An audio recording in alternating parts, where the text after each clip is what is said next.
Well, we're up bright and early this morning at the Northmoor Trust, and I'm joined by Rob Dingle and Anna Brandt, who are newt monitors. And we're just heading off down to the ponds to go and intercept some little dinosaurs, aren't we? Yes, we are. Is that right? We may. Some little dinosaurs on their way to make love. So let's go.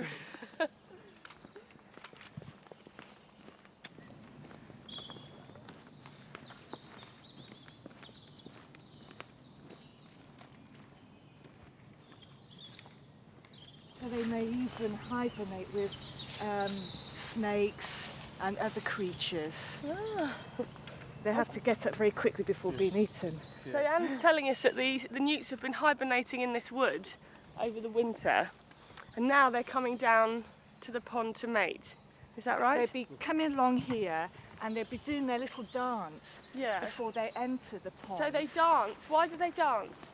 It's a way of attracting the woman to the female to come and... So the blokes dance to get the women interested? That's correct. They more or less do this as they come down if they encounter a female. Do they wiggle? How do they do it? They do wiggles. Yeah. It's quite a complex mating ritual, and I can only describe it by actually drawing a diagram. Right. Because it's a matter of turns, wiggles, showing the tail end, because the tail end of the newt is different colour to the females. That's and right. It attracts... We might see that, mightn't we? It's quite a bright tail, isn't it? Oh, now these are your traps. These are the traps.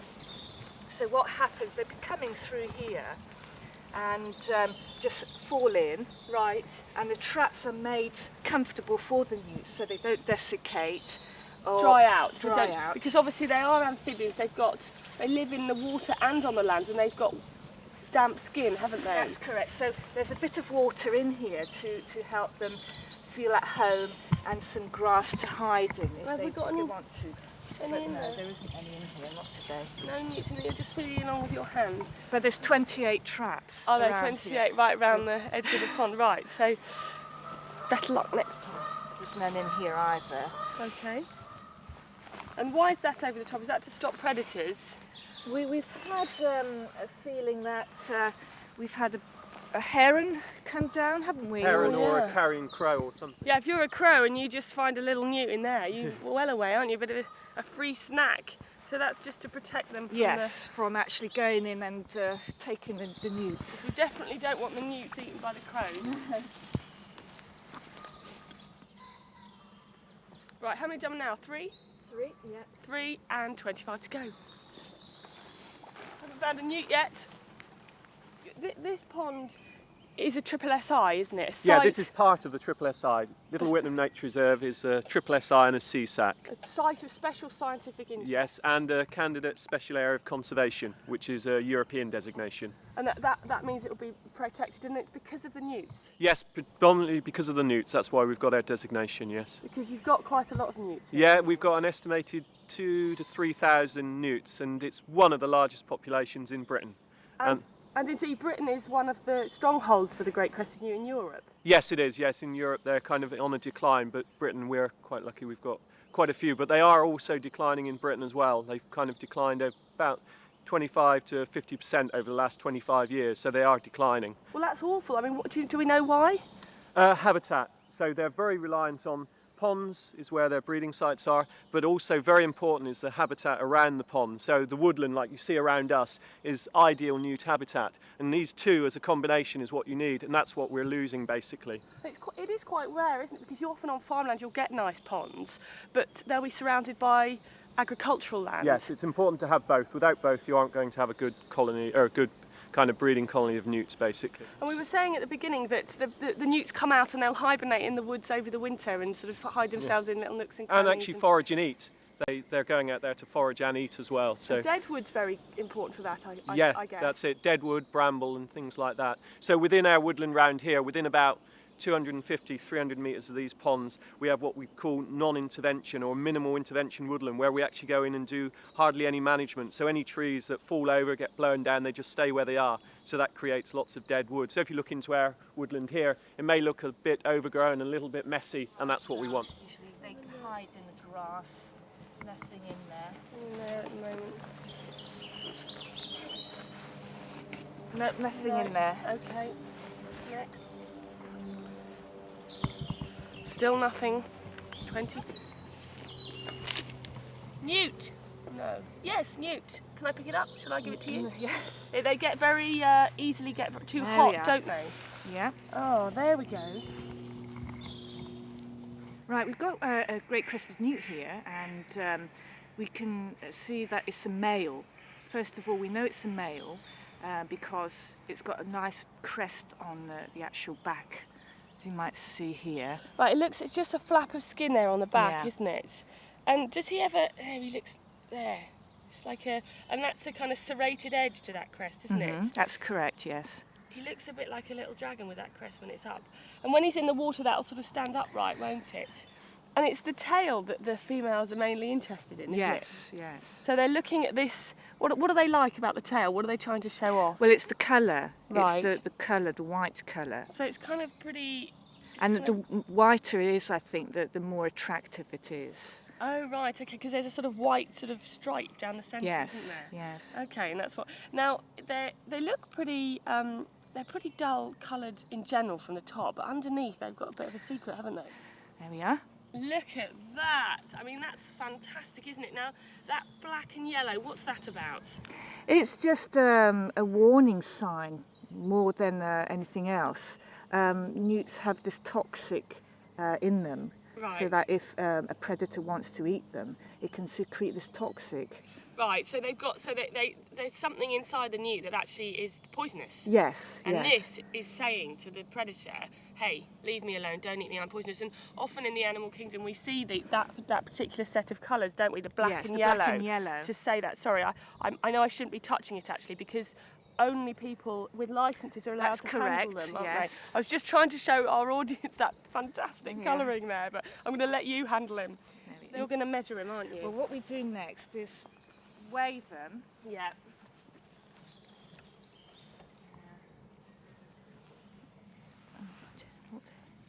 So this particular one is 6.7 grams. Is that a newt weighing scales there, Anna? Yes, Is it it? is. Do you think is this newt overweight or underweight, or is he doing? It's about average. Yeah. And then what we do is measure. Okay.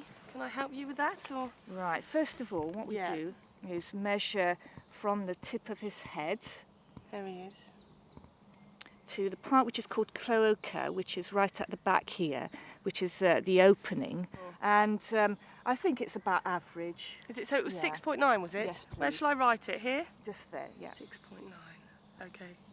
Centimetres. So we better get him back in the water Right, quick. I'll but- do should him that now. Okay. The reason you're handling your newts is so that you can monitor how many you've got here. That's correct, at the yes. trust. See how the population is building up or whether it's declining. 2,000 to 3,000 So newts it's dancing around your ponds in early spring. correct, It's very yes. romantic, isn't it? Anna? It is. Right, okay, so we're going to move on and check all your... That was very exciting, we found one there. Yeah.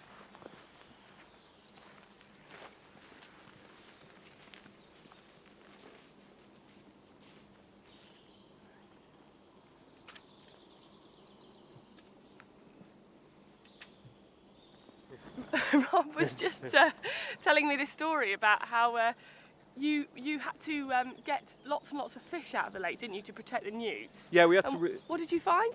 Fish have an effect on the newt population. Basically, they're going to eat them. That's the shortfall of it. They're going to eat the young ones, the metamorphs and the small newts, and hence the population will decrease. And it's been found through research that fish have an effect. So Now, there must be a natural relationship between fish and newts. This can't be, you know, I mean, that must have been going on for millions of years, mustn't it? yeah, but because this is such a kind of, it's a relatively small pond with a huge number of fish in it, so it was decided that something needed to be done. And you took out the fish. And when you got there, you found that the relationship hadn't actually been going on for millions of years because people had been putting their goldfish in the Yeah, pond. it was carp and goldfish that were released from people's garden ponds and things like this, and they think, oh, here's a good home, we'll put our fish in these ponds. Now, are carp a natural fish you would find in this pond?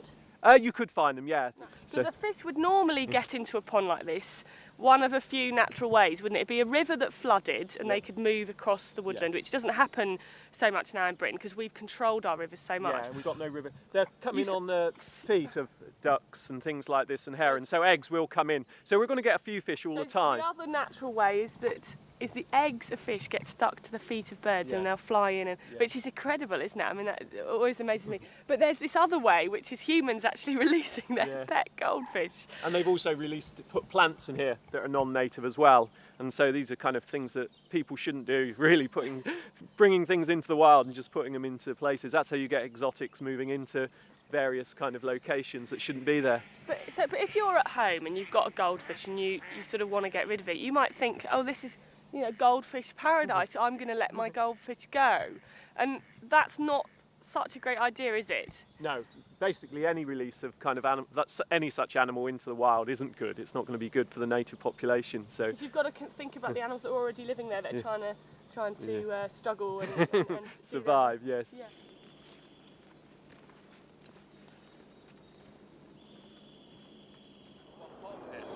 Wow, that's amazing. Well, they could be using that. Rob was just saying that when they put these gate posts in to make this gate, they were digging and they found newts 3 feet down in the soil. That's right, isn't it? Yeah. 3 feet down, and they're obviously sort of using little underground sort of cracks and crevices, subterranean, to move around. And do you think they were hibernating, or? What time of year was that? March? No, so I suppose it was March time, March, April, so they could have been moving around basically. They're on their way, so underneath our feet as we speak, there could be newts. Well, there's another pond just there over the fence, which is another one we've got newts in. Right. So we tend to dig new ponds, so that's a kind of relatively new pond really there. So. A newt network. Yes. A newt superhighway. Newts need our help.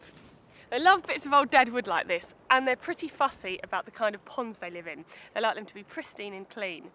If you've got a pond that you think you could clear up for newts, or you'd like to build a pond for newts, then you can contact Frog Life, a charity especially there to help our slimy friends. They produced this fantastic conservation handbook for the great crested newt, and you can phone them on 01986 873733. That's 01986 873733. And to find out more about great crested newts, you can contact the Northmore Trust on 01865 407792. Now, where's that newt?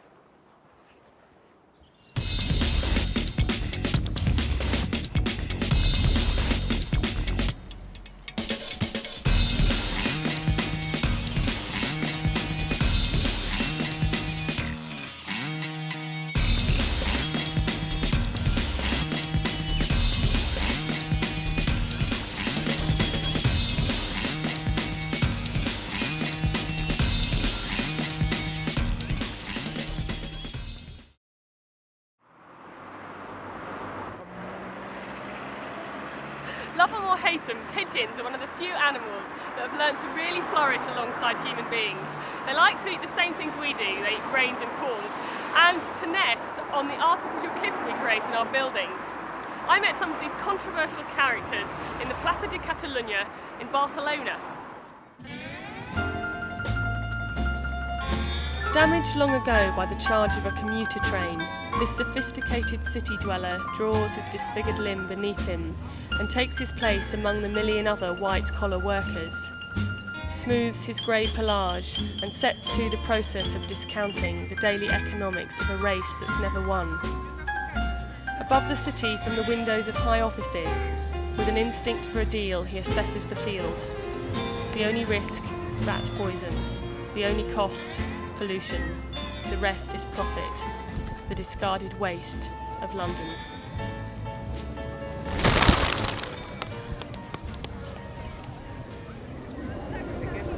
We're feeding them on grain, not on bread, which is better for them. There are very large numbers in this area. I should imagine they're only here because people do actually feed them. I bought this grain from the shop just there, and they're selling it. And they're able to eat so much because they have a storage organ in their neck called crop. So it's not all going into their stomach, so it goes into the crop. They gorge themselves and then they gradually pass it down to the stomach. Look at him, he's really going for it. I'm going to be stuffed.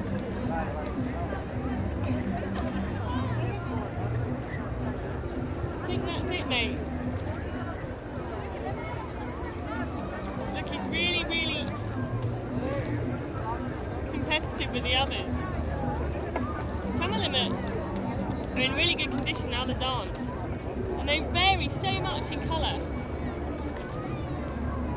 I know a lady in Oxford who knows the name of 200 pigeons individually, and you can see why when you start feeding them, because they're all different. Some are pink and some are grey and some are almost black.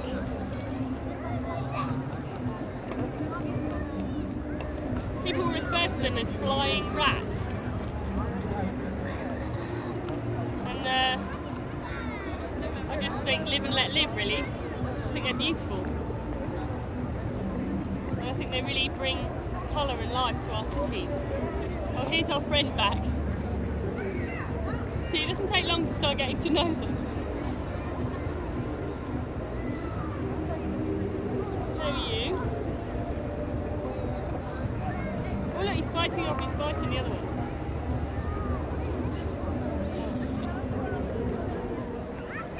She's not a very healthy pigeon.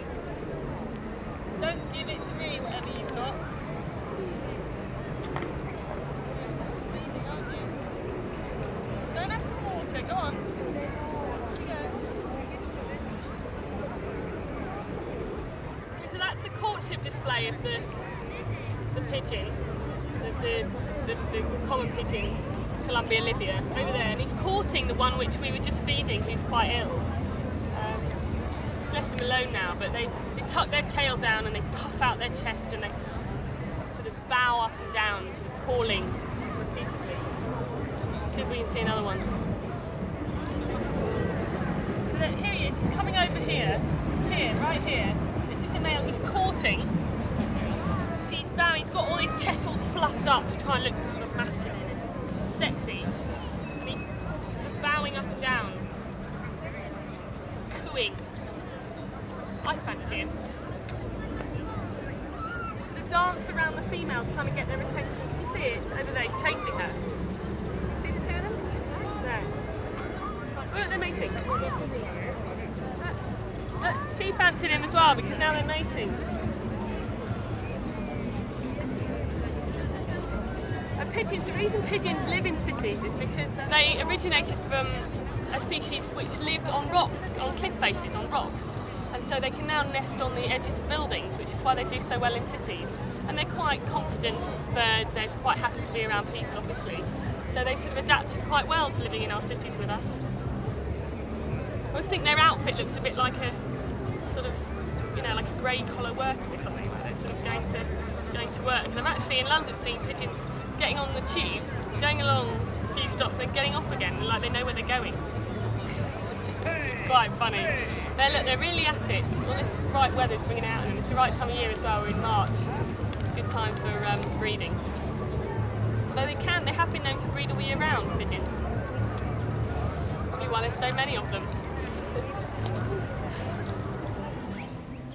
Pigeons have been living alongside people for at least 8,000 years. Councils now spend thousands trying to eradicate them from our cities. But they have been enormously useful. In particular, homing pigeons carried important military communications in the Second World War. Feeding pigeons is not really to be encouraged, because they do have their downsides. Scott, are you experiencing the downside of pigeons? You're a cameraman. You have to get in all sorts of situations that your presenter might put you in. And this was one of those compromising situations, I'm afraid. See.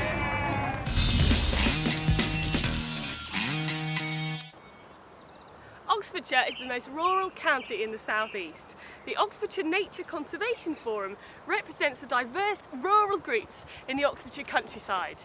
They held a wildlife on your doorstep event at the town hall last month, and our reporter went down to check it out.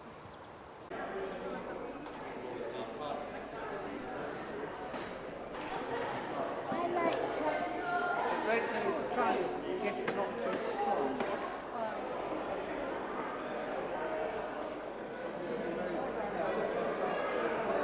I'm representing the Ashmolean Natural History Society.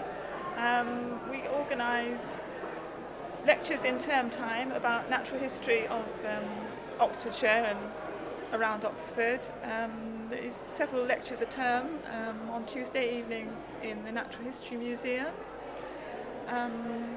And we have various excursions in the locality, bird walks, flower walks, with expert guidance.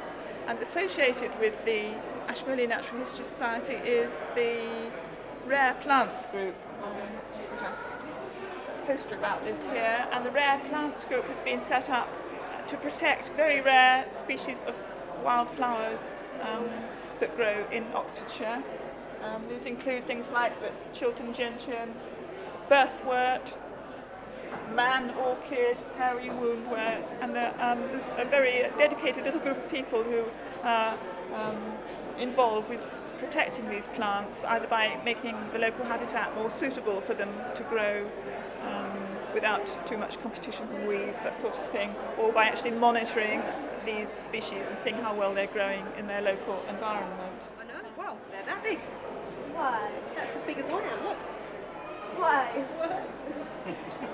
Well, I'm the Red Kites and the Chilterns officer, and I run a project which raises awareness of these guys, the Red Kites, that have been re-released into the Chilterns after some fairly severe persecution through the 16th to 19th centuries.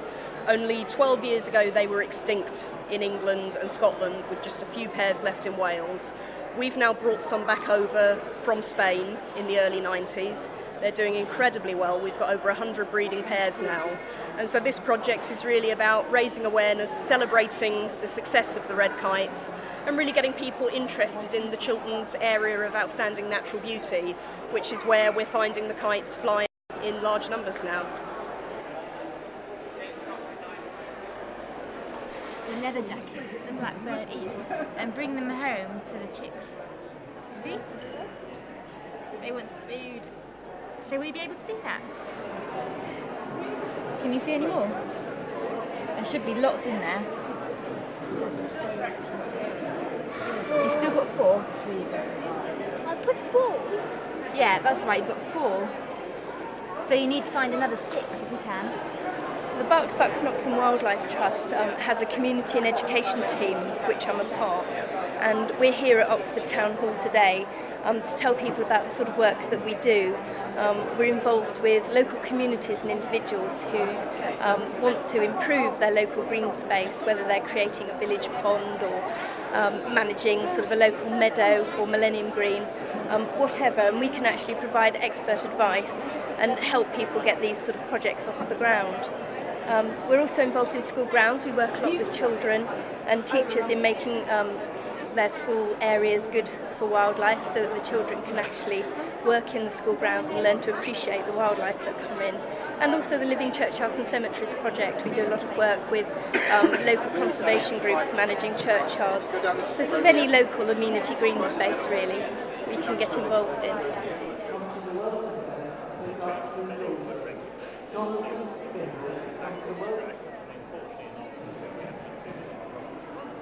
This is the Iffley Fields group, which goes basically from Donington Bridge down to the plain, and we're surveying the whole area for the species and the habitats that live here.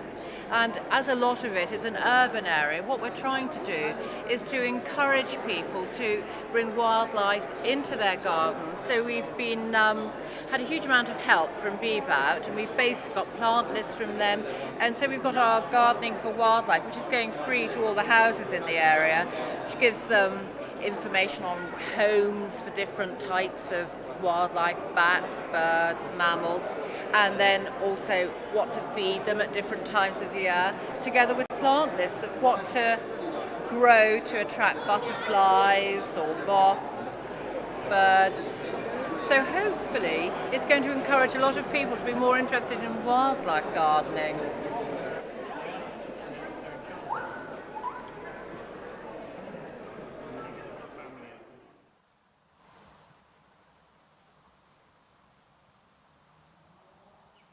that's it from Wild this week. Thank you for watching. Are you looking for any bugs in your area? Perhaps doing a bit of bird watching, planting some trees? If so, then do get in touch with me, Sasha Norris, at the Oxford Channel. 270 Woodstock Road, Oxford OX2 7NW, or you can phone us on 01865 55 7000. Until next time, keep it wild!